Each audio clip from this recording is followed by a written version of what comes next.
Your mind doesn't know the difference between imagination and reality. And very often, whenever I teach a hypnotherapy class or any form of class about mindset and empowerment or the power of the mind, I like to make a simple exercise to demonstrate this fact, but also to show the power of suggestions on our mind, but also the cost and the consequences of holding on to beliefs and repeating constantly certain negative or limiting thoughts. Now, a couple of days ago, I was teaching a class of hypnotherapy, and as always, I did that exercise. And what I like is to look at the people's face after the exercise. That moment when they realize, that moment when they reflect and get that insight of, wow, I never considered this way. And so the exercise I like to do is this.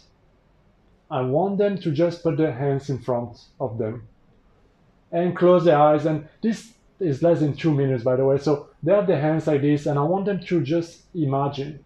On their left hand, they got a big, heavy, fat dictionary. You know those old, big, heavy dictionary? And just to imagine that they have it and it's getting heavier and it's heavier. And you can literally see them struggling to keep their hands up.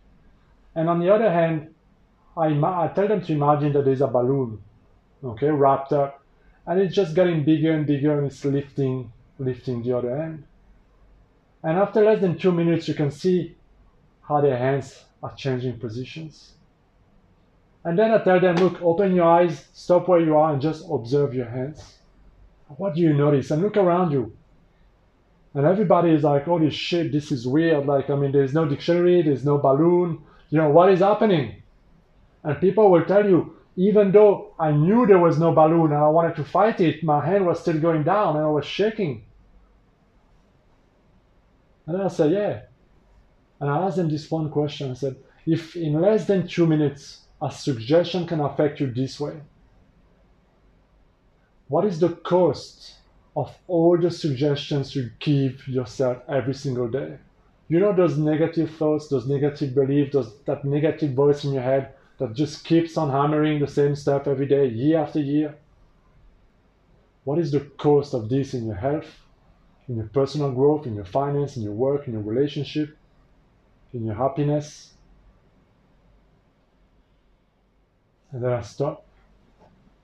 And everybody is just reflecting. You can see people go deep and they're like, wow. Now, I want you to think about the same question for yourself.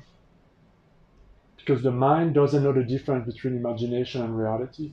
And whatever you keep on telling yourself, whatever you keep on feeding your mind with, it acts as if it's true now. And we all have so many thoughts that keeps on coming, keeps on repeating, keep on affecting us a certain way. And those stories, even though we think like we know on some level that they're not true and it's just that thought and whatever, and maybe it's not affecting us that much, it is. It is. Every time it crosses your mind, it's affecting you and it's conditioning you and it's reaffirming who you are and not who you want to be.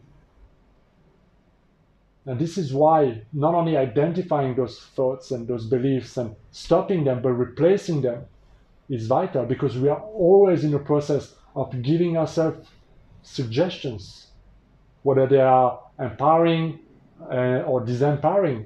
And then we have other people giving us suggestions all the time. In the news, on social media, your friends who gives you, all those nice advice and perception about life and all the things that you should do or you should definitely consider doing. All those things are suggestions. And we give so many suggestions to people. And every time you accept one of those suggestions, it becomes true to you. So think about all the suggestions about your health, your abilities to succeed, your confidence, or your ability to make money, your ability to create the desire that you want in your life. We always pay the price of whatever we keep on thinking about. And eventually, those will manifest in your life. The choice is yours to choose to really invest in taking control of your mind, in changing those thoughts, changing those stories, changing those beliefs, and seeing then the difference of what that brings in your life. So have a look at your life. What do you let slip by in your awareness? What do you keep on suggesting yourself? And what is the price of those thoughts and those beliefs? I'll see you in my next video. As always, please like and subscribe. Be well.